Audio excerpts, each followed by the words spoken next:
Hi everybody and welcome back. My name's Alison, the online piano and the online violin tutor. Today is a violin comparison video and I'm going to be comparing the Cecilio CVN300 with the Mendini, which is also by Cecilio, MV300. So I'm just going to start off by playing both of them back to back so you can hear the difference.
So this violin on my right is the Mendini MV300 and this violin that I've got in my left hand is the Cecilio CVN300.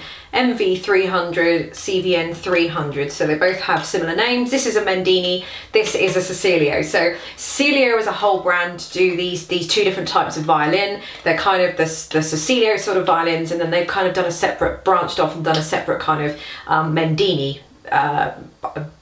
brand or bunch of violins.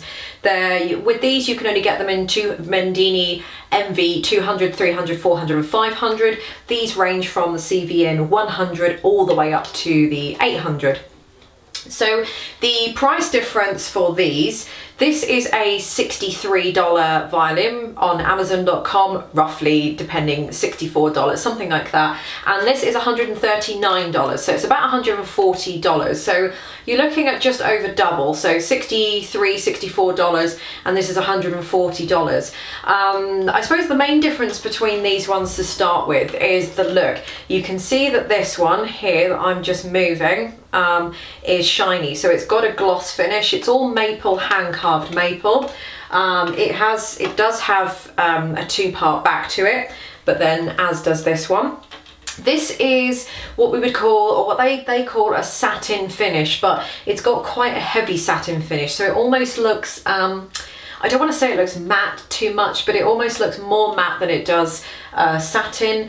It doesn't really make a huge amount of difference. It just depends whether you like the look of the gloss one or whether you just like the look of this. But actually comparing them now, I can see on the screen that they look quite similar in colour. They've both got fine tuners on them. I suppose this one looks a lot more expensive anyway because it has nice silver fine tuners to them. It has D'Addario Prelude strings, which is what this little tag that's hanging off here has. I honestly don't know what strings are on the Mendini violins. They don't actually, Cecilio don't actually say, but I can just imagine they are just factory standard violins. I don't dare say that if you did put yourself a set of dominants on this violin, that it would actually play a lot better. I suppose the main kind of thing about these two violins is that this is a lot better to play. This is a lot smoother. It feels a lot less hard work to play, but then you're paying twice as much money, aren't you? So that's the kind of whole comparison with this. This is a lot harder to get a sound out of.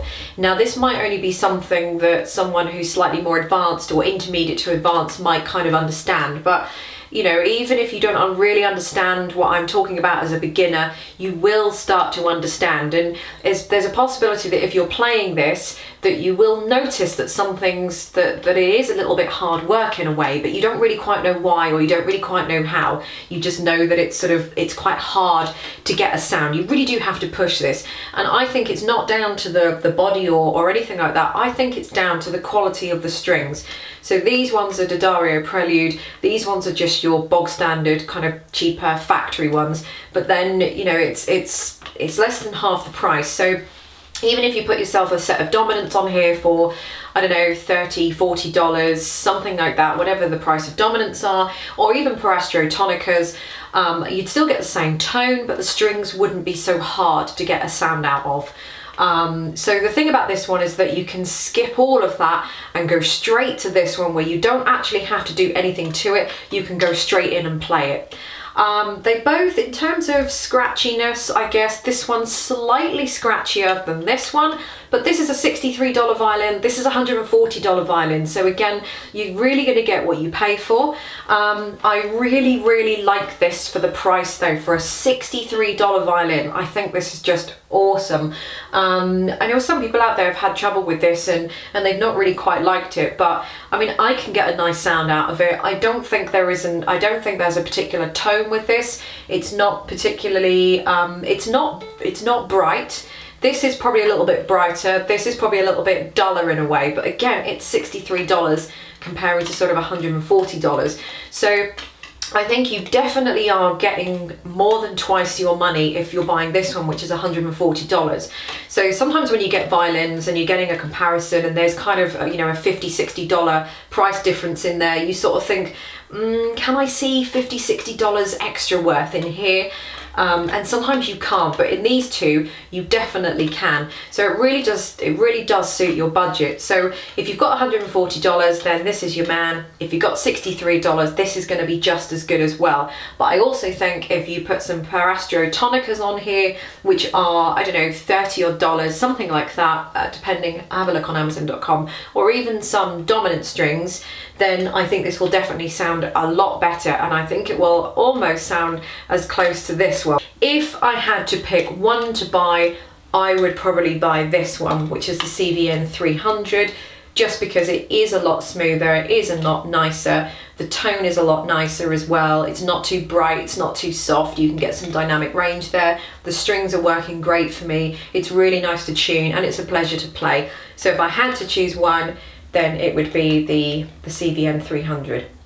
So I hope this review has helped. All the links are going to be in the description bar underneath the video, and I'll see you in the next video.